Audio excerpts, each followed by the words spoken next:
বউ শাশুড়ির ঝগড়া এমন কোনো পরিবার নাই যে পরিবারটার মধ্যে বউ শাশুড়ির ঝগড়া হয় না। স্বামীর ছোট ভাই বলেন, বড় ভাই বলেন, ছোট্ট বোন বলেন, এদের সঙ্গেও ঝগড়া ফাসাদ হইতেই থাকে।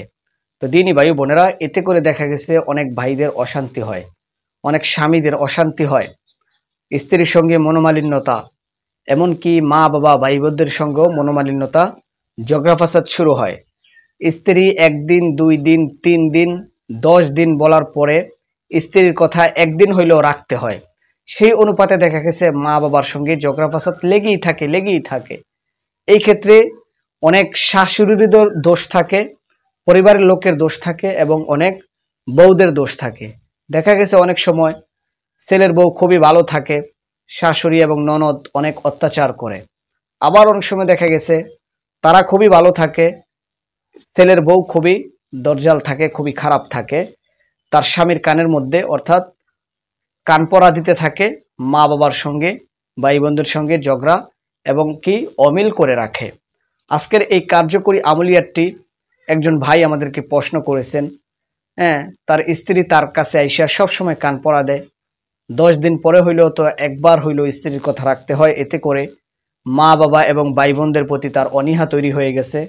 এখন কি করা যায়? তার স্ত্রীকে কিভাবে বাধ্য করা যায়, কিভাবে বশ করা যায়? দিনদার ভাই ও বোনেরা, যারা দেশ থেকে, বিদেশ থেকে, প্রবাস থেকে আজকের এই আলোচনাটি শুনতেছেন, অত্যন্ত গুরুত্বপূর্ণ এবং পাওয়ারফুল এই তদবিরটি। আমরা কোনো মন্ত্রতন্ত্রের মাধ্যমে এই কাজের কথা বলতেছি না।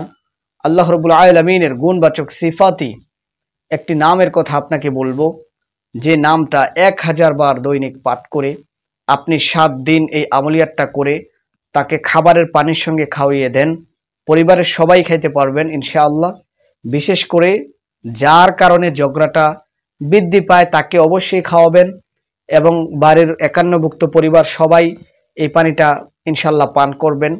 আল্লাহ চাহে তো অবশ্যই আপনাদের মধ্যে মিল মোহাব্বত পয়দা হবে, পরিবারের মধ্যে শান্তি ফিরে আসবে এবং যাদের মনের মধ্যে অশান্তি লেগে আছে এই বিষয়টা নিয়ে তারা এই কাজগুলো করতে পারেন ইনশাআল্লাহ। তো দিনী ভাই বোনেরা, ওই সিফাটি নামটা হলো, আপনি প্রথমে দুরূদ শরীফ পাঠ করে নেবেন কয়েকবার। দুরূদ শরীফটা হলো আল্লাহুম্মা সাল্লি আলা মুহাম্মাদ ওয়া আলা আলি মুহাম্মাদ কামা সাল্লাইতা আলা ইব্রাহিম ওয়া আলা আলি ইব্রাহিম ইন্নাকা হামিদুম মাজিদ। আল্লাহুম্মা বারিক আলা মুহাম্মাদিন ওয়া আলা আলি মুহাম্মাদ কামা বারাকতা আলা ইব্রাহিম ওয়া আলা আলি ইব্রাহিম ইন্নাকা হামিদুম মাজিদ। 3 বার পড়েন। তারপর আল্লাহ তাআলার সিফাতি একটা নাম, ইয়া ওয়াদুদু, ইয়া ওয়াদুদু, ইয়া ওয়াদুদু 1000 বার দৈনিক পাঠ করেন, এটা সিদ্ধি লাভ করে ফেলেন। তারপর একটা পানির পাত্রের মধ্যে আপনি ফু দেন, একটা বোতলের মধ্যে ফু দেন পানি নিয়ে। ওই পানিটা আপনি আজকে খাওয়ান, আগামীকালকেও আপনি 1000 বার পাঠ করবেন, ফু দিবেন, এই পানিটা সকলকে আজকের দিনে খাওয়ান। এইভাবে 7টা দিন কাজটা করেন।